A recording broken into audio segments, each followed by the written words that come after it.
Kumusta mga kababayan? Alam nyo ba na si Elon Musk ang utak sa likod ng Tesla at SpaceX?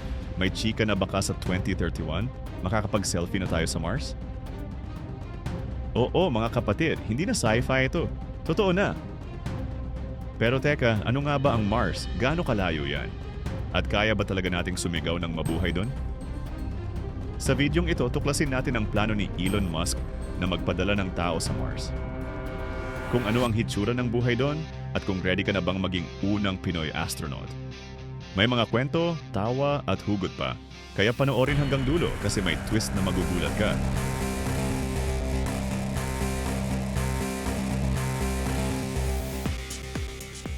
Mga kapatid, sa Mars sobrang lamig at radiation. Madaling masira ang smartphone mo at bawal magdala ng extras para makatipid ng space. So, ano nga ba tong balita? Ayon sa article ng Times of India, si Elon Musk, na parang real-life Tony Stark, sinabi na ang kanyang Starship rocket na sobrang laki, parang dalawang NAIA Terminal 3 na pinatong-patong, magte-take off patungong Mars by the end of 2026. Pero wait mga kapatid, hindi pa ito yung may tao ha, parang test flight muna.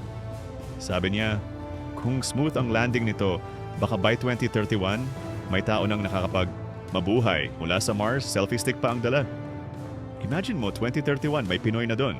Magpaplano ng Mars Lechon Festival, pero teka, saan kaya nila kukuha ng baboy sa Mars? Baka alien pig na lang. Bakit nga ba siya nagmamadali? Kasi gusto ni Elon na gawing multi-planetary ang tao. Meaning, kung magka-World War III dito sa Earth or biglang mag-erupt lahat ng vulkan, may backup plan tayo sa Mars. Parang Pinoy survival instinct yan. Kapag may bagyo, laging may plan B, di ba? Si Elon, ganun din, pero ang plan B niya, Mars ang venue. Pero mga kamabuhay, hindi lahat smooth sailing. Si Elon kilala sa ambisyosong plano. Tandaan niyo yung Tesla Roadster na nilipad niya sa space noong year 2018? May driver pa yun na mannequin, si Starman. Pero kahit ganun, may mga sablay din. Sa balita, maraming test flights ng Starship ang sumabog. Parang fireworks sa New Year's Eve. Kaya baka ma-delay pa ito hanggang 2033 kung hindi maayos ang mga test. Ngayon, paano nga ba makakarating doon? Ang Starship daw, sobrang high-tech, reusable, malaki, at kaya magdala ng 100 tao at toni-toneladang kargada. Parang isang barangay na lilipad sa Mars. Sa 2026, kasama raw nito ang Optimus, yung humanoid robot ng Tesla. Oo mga kapatid, bago pa tayo makapagkamusta sa Mars, robot muna ang magse-set up. Si Optimus magiging unang construction worker doon. Walang sahod, walang reklamo, perfect employee. Pero teka, kung magka-aberya, like yung mga test flights na sumabog na parang piyesta ng paputok, baka 2033 pa tayo makakita ng Mars selfie. Sabi nga ni Elon, failure is an option, but giving up is not. Parang Pinoy yan, kahit ilang beses matalo sa videoke, lalaban pa rin sa my way. Alam nyo ba na maraming Pinoy engineers ang nagtatrabaho sa NASA? Halimbawa, si Engineer Gregorio Villar, isang Pinoy na part ng Mars rover missions. Kaya malay mo, baka may Pinoy din ang mag-design ng Mars Sari-Sari store ni Elon, complete with sardinas at boy bawang. At hindi lang yan, si Elon may plano pang magpadala ng 1 milyong tao sa Mars eventually. Parang magkakaroon ng Quezon City sa Mars pero walang traffic, sana. Okay, pero ano nga ba ang Mars? Una, gaano ba kalayo yan? Ang Mars, mga kamabuhay, nasa 225 million kilometers. Ang layo mula sa Earth kapag malapit siya. Pero kapag malayo, umabot ng 401 milyong kilometro. At kung lilipad ka patungo doon, 7 hanggang 9 na buwan ang biyahe. So, huwag kang magdala ng fresh na mangga. Bubulok yan bago ka makarating. Day and night. Isang araw sa Mars, 24 na oras at 39 na minuto. Halos pareho sa Earth, kaya hindi ka malilito sa oras ng Eat Bulaga. Pero ang gabi at araw, halos pantay din. 12 oras gabi, 12 oras araw. Pero walang live streaming ng PBB kasi wala pang signal.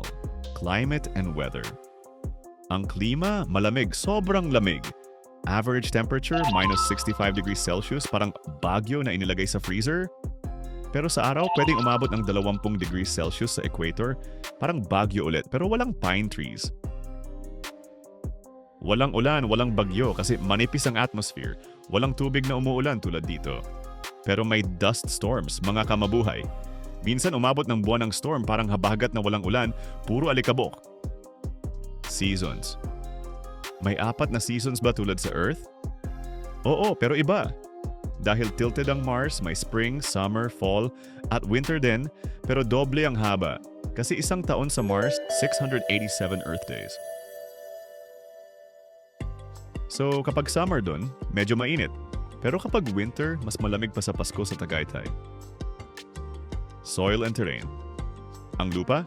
Pula, kaya tinatawag na red planet. Puno ng iron oxide o kalawang. Parang lupa sa probinsya pagkatapos ng ulan, pero tuyo at walang tanim. Walang oxygen sa hangin, mga kapatid. 0.13% lang, compared sa 21% dito sa Earth. Kaya kailangan ng spacesuit o magpapadala si Elon ng oxygen tanks.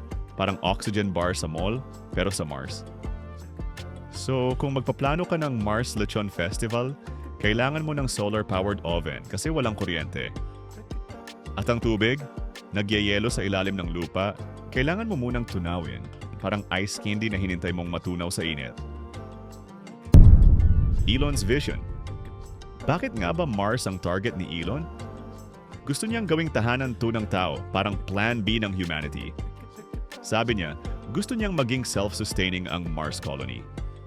Imagine, Mars City na may mga bahay, farm at baka may Jollibee pa. Kasi di pwede mawala ang Chicken Joy, di ba? Pero seryoso, plano niyang gumamit ng solar power para mag-produce ng oxygen at tubig at mag-terraform, meaning gawing Earth-like ang Mars. Pero teka, may challenge. Paano tayo mabubuhay doon? Bukod sa walang hangin, manipis ang atmosphere, mga 1% lang ng Earth's pressure. Parang ikaw nasa tuktok ng Mount Everest, pero mas mahirap huminga. Interesting fact. Alam niyo ba na may mga bundok sa Mars na mas mataas pa sa Everest? Ang Olympus Mons. Pinakamataas na bundok sa solar system? 21 kilometers height? Parang katulad ng 2.5 Mount Everest?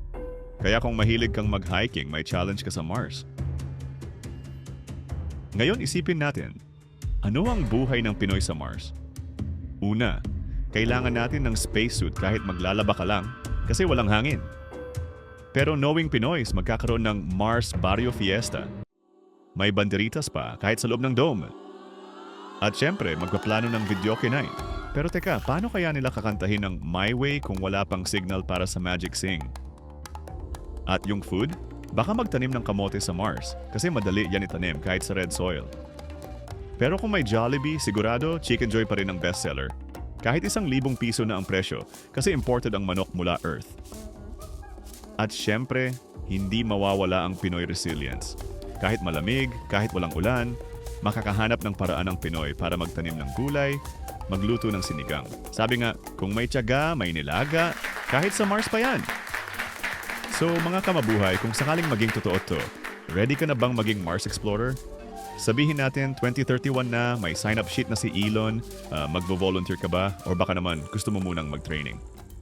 Parang PBB house pero sa Mars. Ano ang dadalhin mo? Yung Magic Sing mo o yung paborito mong adobo recipe? Ang saya isipin na posible to sa lifetime natin. Si Elon kahit ambisyoso, may track record naman. Mula sa electric cars hanggang rockets. Kaya kung matutuloy ito, baka makita natin ang unang Pinoy sa Mars. Magpa-picture sa harap ng Red Rocks. Sabay sabi ng, mabuhay ang Pilipinas. Ayan mga kamabuhay, kaya abangan natin 2026 para sa Starship at 2031 para sa unang tao sa Mars. Gaano man kalayo ang Mars, malamig ang klima at mahirap ang buhay doon. Pero with Pinoy resilience, kaya natin yan. Ano sa tingin nyo, matutuloy kaya ito? Sabihin nyo sa comments at i-share itong video sa mga kaibigan nyong mahilig sa space adventure. Kung gusto nyo pang malaman ng iba't ibang kwento ng kalawakan or kahit ano pang fun topics, subscribe na at i-hit ang bell icon para updated kayo.